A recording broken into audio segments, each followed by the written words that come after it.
When the school first started, it was an experiment, and there was no idea that there would be such a huge demand for this class. We didn't know who was going to show up, and seeing the number of people wanting to come and the diversity in ages and backgrounds of the students, it was really nice to see in Vancouver. Cantonese is considered an endangered language worldwide. We really wanted to be able to preserve the legacy of the Cantonese language, give students the opportunity to further their studies within the unique environment while supporting the businesses and the culture within Chinatown itself. We thought it was really important for younger people to have a physical connection to Chinatown, as well as to learn the language.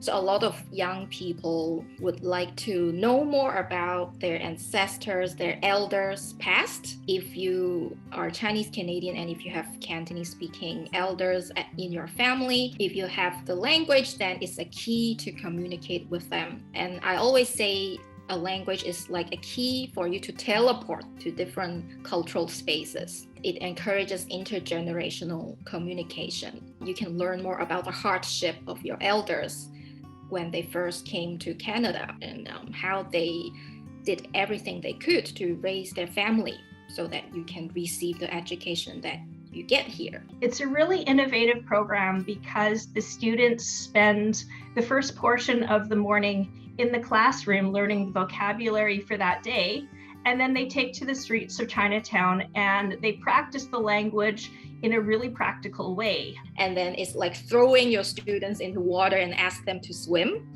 So we send students to grocery stores and they have to do a shopping challenge. For example, they have to buy grocery items and then do show and tell to everybody to practice the vocabulary that they have learned. And I learned how to say good morning.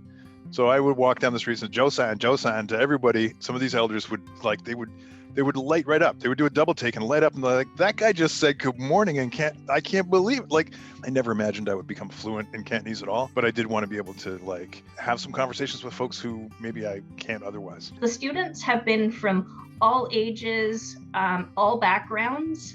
We've had some children, we've had some seniors, and I think that people came to the class for different reasons. We had a lot of people who had grown up in a Chinese Canadian family and maybe wanted to have a deeper connection with their grandparents, or there were the partners of some Chinese Canadians who also came in and wanted to develop those family ties through the language. We also had non-Chinese residents of Chinatown who really wanted to learn the language so that they could feel more connected and have conversations with their neighbors. And we've also had a lot of different language students from all backgrounds who were curious about taking Cantonese in a really approachable and fun way.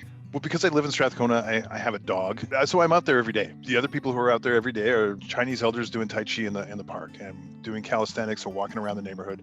So they're my neighbors. I would see them every day. There's generally a discomfort with older Chinese folks and big dogs. I've always had big dogs. They're a little nervous around big dogs.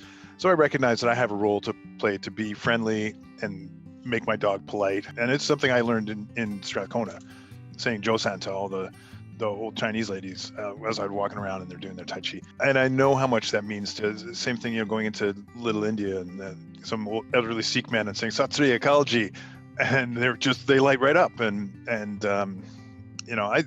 for me, I get such satisfaction in that. And I think that that's something that maybe others might find a great deal of satisfaction in, because we all want to connect, and language can be kind of a barrier to those connections sometimes, and it's such a simple and fun icebreaker to learn a few phrases in another language and because Cantonese is one of our kind of almost official other languages, really, and so there's a uniqueness to our Chinatown that is, crafted out of time, place, geographic location.